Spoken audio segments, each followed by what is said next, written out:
Everyone. Okay, मैं दिख रही हूँ आपको? Okay fine. So welcome back to the channel. आज हम लोग क्या डिस्कस करने वाले हैं? आज मैं आप लोगों को बताऊंगी एक रिवीजन प्लानर। अब तो 3 मंथ्स बचे हैं नीट के लिए, नीट 2026 के लिए। तो आप लोगों ने कर ही ली होगी, आधी मेहनत तो आपने कर ली है। अब आधी जो बची मेहनत है वो आप लोगों ने करनी है इन 3 मंथ्स में। ओके, सो आज हम लोग डिस्कस करने वाले हैं कि कैसे 3 मंथ्स में आप अपनी रिवीजन को इम्प्रूव कर सकते हैं। 3 बार आप लोग रिवीजन कर सकते हैं इन 3 मंथ्स में, और किस तरीके से आपको रिवीजन करनी है वो भी मैं आप लोगों को इसमें बताऊंगी। ठीक है, सो लेट्स स्टार्ट करते हैं। देखो, इस वीडियो में इस वीडियो में मैंने 2 कैटेगरीज में बच्चों को डिफ़ाइन किया हुआ है। एक बच्चा है जिन्होंने अपना सिलेबस जो है कंप्लीट कर लिया, फुल्ली कंप्लीट उनका सिलेबस है, और बी टाइप के बच्चे ऐसे हैं जिनके कुछ टॉपिक्स अभी रह गए हैं और उनका भी सिलेबस पूरा कंप्लीट नहीं हुआ है, कुछ बैकलॉग उनके रह गए हैं। ठीक है, तो दोनों टाइप के बच्चों की बात हम करने वाले हैं इस वीडियो में। सबसे पहले हम बात करते हैं टाइप ए वाले बच्चों के लिए। Just a second. ओके, अगर हम देखते हैं टाइप ए वाले बच्चों की, यहाँ पर जाते हैं टाइप ए वाले बच्चों की, तो उन्होंने क्या कर लिया, अपना सिलेबस कंप्लीट है उनका। अब उन्होंने करनी है अपनी रिवीजन। तो आप लोगों को बेटा क्या करना है, रिवीजन अपनी स्टार्ट करनी है फ्रॉम द डिफ़िकल्ट चैप्टर। जो चैप्टर आपको लग रहा है कि आपके लिए डिफ़िकल्ट हो रहा है, आप लोगों को नहीं अच्छे से समझ आता, या क्वेश्चन प्रैक्टिस अच्छे से नहीं हुई है, कॉन्सेप्ट कुछ क्लियर नहीं है, तो वहाँ से आप लोग अपनी रिवीजन स्टार्ट करेंगे। आपके पास पूरे दिन के 24 आवर्स हैं, उसमें से 7 घंटे मैं निकाल लेती हूँ आपकी स्लीप के। ठीक है, 7 घंटे, 6 से 7 घंटे स्लीप इज़ इम्पॉर्टेंट, तो 7 घंटे मान लेती हूँ मैं आपकी स्लीप के निकाल ले, और 4 घंटे मैंने आपके खाने पीने नहाने धोने के बाकी एक्टिविटीज़ के भी लिए निकाल लेते हैं। फिर बचते हैं आपके पास कितने घंटे? 13 घंटे। तो लगभग 13 घंटे तो आपको स्टडी करना ही है। ठीक है, फिर अब जो बच्चे ज़्यादा प्रोडक्टिव हैं तो वो अपने 13 से 15 घंटे भी कर सकते हैं, जो अपना टाइम स्लीप से, देखो स्लीप से तो ज़्यादा रिड्यूस मत करना। अगर आप ज़्यादा रिड्यूस करोगे तो लगभग 6 आवर्स तक आप कर सकते हो। इससे ज़्यादा रिड्यूस मैं आपको प्रेफर नहीं करूँगी, क्योंकि रिकॉल करने के लिए, आपको याद रखने के लिए भी स्लीप की ज़रूरत पड़ती है। ठीक है, तो अगर आप सोओगे नहीं तो फिर आपको कुछ भी याद नहीं रहने वाला है। तो बेटर है कि अच्छे से नींद लो अपनी, और फिर उसके बाद पढ़ाई करो। ठीक है, तो आप अदर एक्टिविटीज़ से भी कम कर सकते हो अपने हिसाब से। अब मैं मान के चलती हूँ एक आइडियल बच्चा है जो 13 घंटे पढ़ने वाला है। अब उस 13 घंटे में आपको क्या करना है, 3 मंथ है, अब आपको स्टार्ट कर देने अपने मॉक टेस्ट लगाना। सो एक दिन में 3 घंटे का आपका मॉक टेस्ट होता है, वो मॉक टेस्ट आपने देना है। ठीक है, उसके बाद बचता है आपका 1 घंटा जो है वो आपने लगाना है एनालिसिस में। तो टोटल आपको 4 घंटे लगने चाहिए मॉक टेस्ट कंप्लीट करने में। आपने पहले मॉक टेस्ट दिया अपना, ठीक है, उसका आंसर आ गया, 1 घंटा आपने लगाया कि उसकी एनालिसिस करने में। एनालिसिस कैसे करनी है उस पर मैं वीडियो एक बना चुकी हूँ ऑलरेडी। तो एनालिसिस कैसे करनी है, आपको जो जो क्वेश्चंस आपके गलत हुए उनको चेक करना है कि कैसे गलत हुए, क्या कॉन्सेप्ट आपने मिस कर दिया, वो चीज़ आपको करनी है 1 घंटे में कंप्लीट। उसके बाद आपके बचते हैं 9 घंटे, 9 आवर्स। तो 9 आवर्स में आपको रिवीजन करनी है अपने। ठीक है, तो कैसे करेंगे 9 आवर्स में रिवीजन हम, चलो देखते हैं। अब जो 9 आवर्स हैं आपके पास, उसमें सबसे पहले देखते हैं कि आप लोगों के टोटल चैप्टर्स कितने हैं। So according to the latest syllabus आप लोगों के पास 79 चैप्टर्स आते हैं। 39 chapters of biology, 20 chemistry and 20 physics. और आपके पास दिन कितने हैं? लगभग 88-90 के आसपास आपके पास दिन है। तो इसमें आपको 3 सेट बनाने हैं रिवीजन के। सेट 1 जो कि होगा आपका 45 डेज़ का, ये लिखा हुआ है। सेट 2 होगा आपका 20 डेज़ का, और सेट 3 होगा आपका 10 डेज़ का। अब जिन बच्चों ने अभी अभी सिलेबस कंप्लीट किया ना, अभी उनकी रिवीजन इतनी अच्छे से हुई नहीं होगी, तो उनको अच्छे से रिवाइज करना है एक बार चीज़ों को, कि उनके दिमाग में वो बैठ जाए। इसलिए उनको थोड़ा ज़्यादा टाइम लगेगा। इसलिए फर्स्ट सेट जो होगा वो 45 डेज़ का बनाया हुआ है। ठीक है, फर्स्ट सेट में आपको 45 डेज़ तक रिवीजन करनी है अपने पूरे सिलेबस की। फिर उसके बाद अब आपके दिमाग में वो चीज़ें फिट हो गई हैं, अब आपको थोड़ा और कम टाइम लगेगा कि आप अपनी रिवीजन सेकंड रिवीजन करो, फिर थोड़ा और कम टाइम लगेगा कि आप अपनी थर्ड रिवीजन करो। तो इस तरीके से ये शेड्यूल बनेगा आपका। ठीक है, 45 डेज़ सेट 1, 20 डेज़ सेट 2, और 10 डेज सेट 3, तो टोटल आपके पास 75 डेज होते हैं। उसके बाद भी आपके पास 9 अभी कुछ डेज लेफ्ट है, ठीक है। उसके बारे में क्या करना है वो भी हम देखेंगे थोड़ी देर में, ठीक है। चलो, अब जो सेट 1 है हमारा, उसमें हमने क्या किया है, 45 डेज हैं आपके पास, तो आपने हर दिन के 2 चैप्टर्स करने हैं, ठीक है। हर दिन के 2 चैप्टर्स करने हैं। एक आप उठाओगे अपना मुश्किल वाला चैप्टर, मान लो आपको फिजिक्स का कोई चैप्टर है जो मुश्किल लगता है, ठीक है। मैं मान के चलती हूँ आपके जो ये है आपकी इलेक्ट्रोमैग्नेटिक जो भी है वो आपको मुश्किल लगती है, ठीक है। आप वो उठा लेते हो। उसके बाद आपने कोई आसान चैप्टर उठा लेना है, जैसे आप उठा लेते हो अपने बायो का कोई आसान चैप्टर, जैसे आपने cell cycle and cell division उठा लिया, या कोई और चैप्टर उठा लिया जो छोटा भी है और आसान भी है, आपको आता है अच्छे से। उससे क्या होगा, आपका डिफ़िकल्ट और आपका जो इजी चैप्टर है वो कंबाइन हो जाएगी, तो आपको ज़्यादा बर्डन फील नहीं होगा अपने ऊपर, ठीक है। आपकी रिवीजन भी हो जाएगी और आपको ज़्यादा बर्डन भी फील नहीं होगा। कभी कभार हो सकता है कि आपको 2 चैप्टर्स भी कंप्लीट करने पड़े, लेकिन मुझे लगता है कि अगर आप पर डे के हिसाब से ये एक डिफ़िकल्ट और एक इजी चैप्टर अगर कर लेते हो तो आपके कंप्लीट कितने चैप्टर्स हो जाएंगे, एक दिन के आप 2 चैप्टर करें तो 90 चैप्टर्स आपके कंप्लीट होने चाहिए 45 डेज़ में, ठीक है। लेकिन आपके पास तो 79 चैप्टर्स है, तो हो सकता है कोई ऐसा चैप्टर होगा जो आपको बिल्कुल ही नहीं आता है, तो उसमें आप क्या कर सकते हो, आप पूरा डे भी एक्सटेंड कर सकते हो अकॉर्डिंग टू यू। मैं वो टाइम टेबल आप लोगों को बना के नहीं दे रही हूँ, ठीक है, वो आप लोगों ने खुद बनाना है। मैं बस आपको एक रोड मैप दे रही हूँ, एक प्लान बता रही हूँ कि आप इस तरीके से काम कर सकते हो, ठीक है। हो सकता है कोई आपको चैप्टर बहुत डिफ़िकल्ट लगता है फिजिक्स का, तो हो सकता है उसको आप एक दिन पूरा लगा लो, ठीक है। तो उस हिसाब से आप लोगों को मैनेज करना है। अब जो आपके 9 घंटे थे, 9 आवर्स थे आपके, उसमें से 7 घंटे आप लोग क्या करोगे, अपने नोट्स को रिवाइज करोगे फॉर बोथ द चैप्टर्स, जो आपने आसान उठाया वो भी और जो आपने डिफ़िकल्ट उठाया वो भी, ठीक है। और 2 घंटे आप लोगों को क्या करनी है, क्वेश्चन प्रैक्टिस करनी है उसकी, ठीक है।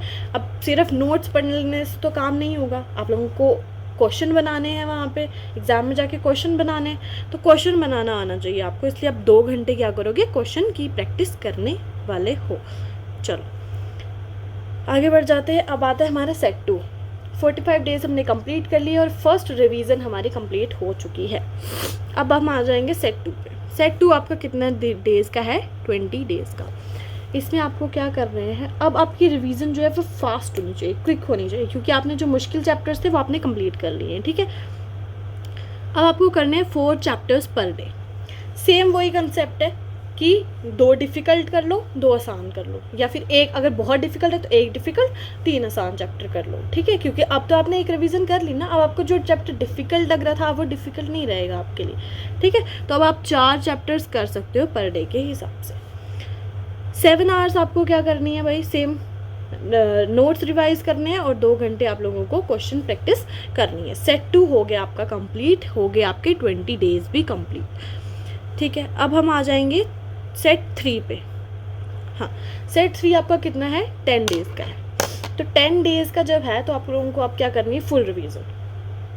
अब आपने 2 बार रिवीजन कर चुके हैं, अब आपने फुल रिवीजन करनी है। तो उसमें आप लोग क्या करेंगे, नोट से, माइंड मैप से जो आपके पास पढ़े हैं या फिर किसी कोचिंग के पढ़े, उन माइंड मैप से आपको लोगों को स्टडी करनी है। उसमें आपको इंपॉर्टेंट पॉइंट्स देखने और प्रीवियस ईयर पेपर आपको सॉल्व करने हैं, ठीक है। अब मॉक टेस्ट बीच बीच में लगाओ और साथ में प्रीवियस ईयर पेपर उसमें ऐड कर दो, एक आधा, जैसे हफ्ते में 2 बार आप कोई प्रीवियस ईयर, 2-3 बार प्रीवियस ईयर पेपर और बाकी मॉक टेस्ट लगा लो। प्रीवियस ईयर पेपर को बहुत ही अच्छे से आप लोगों को पढ़ना है, अच्छे से आपको देना है, उसकी एनालिसिस उसकी अच्छे से करनी है। जैसे कुछ डिफ़िकल्ट पेपर्स आए थे, जैसे कि अब 2026 में आया था, 2016 में मुश्किल पेपर आया था, 2025 में भी मुश्किल पेपर आया था। तो उस हिसाब से आप प्लान कर सकते हो कि आपके क्या क्या कॉन्सेप्ट्स वीक हैं। अगर आपको मुश्किल पेपर आ जाता है बाय चांस, तो भी आप उसको अच्छे से कर पाओ, इसलिए previous year question practice is very important. So हो गया आपका सेट 3 भी, ठीक है। अब क्या करना है भाई, अब आपके पास टोटल डेज मैंने बोले थे 88 to 90 आपके पास डेज थी, और हमने उसमें से 75 कंप्लीट कर लिए by using set 1, set 2, set 3 revision हमने कर ली। अब आपके पास बचते हैं 13 डेज। अब आप उन 13 डेज में क्या करने वाले हो, आपने जितने भी मॉक टेस्ट लगाए इन 75 डेज में 75 डेज़ में आपके 75 मॉक टेस्ट हो चुके होंगे। सारे के सारे मॉक टेस्ट निकालो, ठीक है, उनको चेक करो, एक बार उनको रिवाइज़ करो, मतलब कि कैसे रिवाइज़ करना है कि जो जो गलत आपने किया उसमें वो कॉन्सेप्ट लिख लो साइड पे कि ये कॉन्सेप्ट आपका कॉन्टीन्यूसली गलत हो रहा है। एक टेस्ट में भी आपने गलत किया, दूसरे में भी गलत किया, तीसरे में भी गलत किया, वो लिख लो और उस कॉन्सेप्ट को जा करके पढ़ लो एक बार, ठीक है। या जो क्वेश्चंस आपने नहीं किए, कुछ गलत क्वेश्चंस किए, उन क्वेश्चंस को एक बार दोबारा प्रैक्टिस कर लो, क्या कॉन्सेप्ट है उनके पीछे उसको एक बार दोबारा चेक कर लो, ठीक है। और फार्मूला पूरे अच्छे से रिवाइज़ कर लो, डायग्राम एनसीईआरटी की रिवाइज़ कर लो। तो मेन आपका इसमें क्या रहेगा कि आपको एनसीईआरटी की डायग्राम्स, फार्मूला रिवीजन और आपके मॉक टेस्ट पूरे प्रॉपर चेक करने हैं, ठीक है। अब आपका हो गया अप्रैल भी ख़त्म, ठीक है। फरवरी, मार्च, अप्रैल डन। अब आपका आता है मई में आप लोगों का एग्ज़ाम है 4 को, आई गेस, है ना। तो उसमें भी आपको 2 से 3 दिन बचते हैं। सो आपको उन 2-3 दिनों में क्या करना है, फार्मूला रिवाइज़ करना है। आई गेस मेरे को एग्जैक्टली नहीं याद है 3 को है या 4 को है।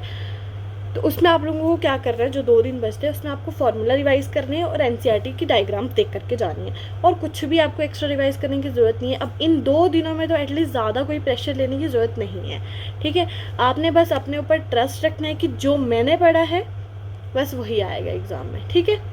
जो आपने पढ़ा है तो वही आएगा एग्ज़ाम में, जो आपको नहीं आता तो वो किसी और को भी नहीं आता है, ठीक है। तो ये हो गया बैच ए वालों के लिए, यानी कि टाइप ए बच्चों के लिए। अब हम बात करेंगे टाइप बी वाले बच्चों के लिए, जिन्होंने अभी तक अपना सिलेबस कंप्लीट नहीं किया है, उनके कुछ बैकलॉग्स अभी बाकी हैं, उनके बारे में हम बात करेंगे, ठीक है। सेम उनके साथ भी रहेगा, उनके साथ भी कोई पार्शियलिटी नहीं होगी कि भाई उन्होंने नहीं किया सिलेबस तो कम रिवीजन हो गए, नहीं, उनको भी बराबर रिवीजन करनी है, ठीक है। उनको भी पहुंच जाना है बैच ए वालों के साथ। सो बैच बी वालों ने अभी रिवीजन स्टार्ट नहीं की है और उनके बैकलॉग्स है, तो वो लोग क्या कर लेंगे, मैंने बोला कि यहाँ पर आप लोगों के 13 घंटे 13 आवर आप लोगों के पास है पढ़ने के, ठीक है। आप लोगों को भी ये जो टाइप बी वाले बच्चे हैं उनको भी 3 घंटे का मॉक टेस्ट देना है, एनालिसिस उनको भी करनी है। उनके पास बचते 9 घंटे। उस 9 घंटे में से उनको क्या करना है, 2 घंटे अपने निकाल लेने हैं। किसके लिए?